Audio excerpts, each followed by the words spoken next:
ಇದು ನನ್ನ ಪುಟಾಣಿ ಫ್ಯಾಮಿಲಿ. ನಾನು, ನಮ್ಮಮ್ಮ, ನಮ್ಮಪ್ಪ, ನಮ್ಮಕ್ಕ ಇದ್ದಂಥ ಫ್ಯಾಮಿಲಿ. ನಾವೆಷ್ಟು ಖುಷಿಯಾಗಿದ್ವಿ ಅಂದರೆ ಆ ದೇವ್ರಿಗೆ ಆ ಖುಷಿ ನೋಡಿ ತಡ್ಕೊಳಕ್ಕೆ ಆಗಿಲ್ಲ ಅನಿಸುತ್ತೆ. ನಮ್ಮಪ್ಪ ತುಂಬ ಸ್ವೀಟ್ ಹಾರ್ಟು, ನಮ್ಮಮ್ಮ ತುಂಬ ಇನ್ನೋಸೆಂಟು. ಯಾಕೆ ಅಂತ ಅಂದರೆ ನಮ್ಮಪ್ಪಂಗೆ ನಮ್ಮನ್ನು ಬಿಟ್ಟು ಇರೋಕ್ಕೆ ಆಗಲ್ಲ. ಸಮ್ಮರ್ ಹಾಲಿಡೇಸಿಗೆ ಕೂಡ ಎಲ್ಲಿಗೂ ಕಳಿಸ್ತಿರ್ಲಿಲ್ಲ ನಮ್ಮಪ್ಪ. ನಮ್ಮಮ್ಮ ಅಂತೂ ಸಿಕ್ಕಾಪಟ್ಟೆ ಇನ್ನೋಸೆಂಟ್. ಯಾರೇನು ಹೇಳಿದ್ರು ಅವ್ರಿಗೆ ಅದು ಅರ್ಥನೇ ಆಗಲ್ಲ. ಕೆಟ್ಟದಾಗಿ ಯಾರೇ ಬೈದ್ರೂ ಅದು ಒಳ್ಳೇದಾಗಿ ತಗೊಳ್ಳೋ ಅಂತ ಮನಸ್ಸಿರೋರು ನಮ್ಮಮ್ಮ. ಅದಕ್ಕೆ ಅವರಿಬ್ಬರು ನಮಗೆ ಫೇವ್ರೆಟ್ಟು.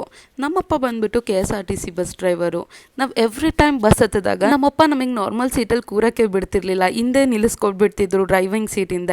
ನಮಗೆ ಬಸ್ ಹತ್ತಿದ್ರೆ ಆ ಇಡೀ ಬಸ್ಸೇ ನಮ್ಮದು ಅನ್ನೋ ಫೀಲು. ನಮ್ಮಪ್ಪಂಗೆ ಅವ್ರ ಡ್ರೈವಿಂಗ್ ಸ್ಕಿಲ್ಸ್ನ ಮಕ್ಳ ಹತ್ರ ತೋರಿಸ್ಕೊಳ್ಳೋದು ಇನ್ನೊಂಥರ ಪ್ರೌಡ್ ಫೀಲು. ನಮ್ಮಪ್ಪಂಗೆ ಮನಿ ಸೇವಿಂಗ್ಸ್ ಬರದೇ ಇರ್ಬೋದು, ಆದರೆ ಮಕ್ಕಳಿಗೆ ಒಳ್ಳೆ ಎಜುಕೇಷನ್ ಅಂತೂ ಕೊಟ್ಟಿದ್ದಾರೆ. ಅವ್ರು ಏನು ಕೇಳಿದ್ರು ಇಲ್ಲ ಅಂದೆ ನಮಗೆ ಕೊಡಿಸಿದ್ದಾರೆ ಇಷ್ಟು ದಿನಾನು.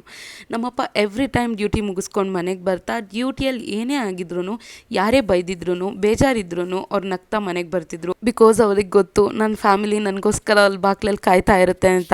ಅವ್ರು ಅದಕ್ಕೆ ಅದೆಷ್ಟೇ ನೋವಿದ್ರು ಖುಷಿಯಾಗಿ ಮನೆಗೆ ಬರ್ತಿದ್ರು. ನನ್ನಪ್ಪ ಗೋಲ್ಡನ್ ಹಾರ್ಟೆಡ್ ಪರ್ಸನ್. ನನ್ನಪ್ಪ ನನ್ನ ಹೀರೋ. ನನ್ನಪ್ಪನ ನಾನು 3 ವರ್ಷ ಆಯಿತು ಕಳ್ಕೊಂಡು. ಆದ್ರೂ ನನ್ನಪ್ಪ ನನ್ನ ಜೊತೆಲೇ ಇದ್ದಾರೆ ಅಂತ ನಾನು ಫೀಲ್ ಮಾಡ್ತೀನಿ. ಆ್ಯಂಡ್ ಹಂಗಂತ ಮಿಸ್ ಮಾಡ್ಕೊತಿಲ್ಲ ಅಂತಲ್ಲ. I miss you so much ಅಪ್ಪ.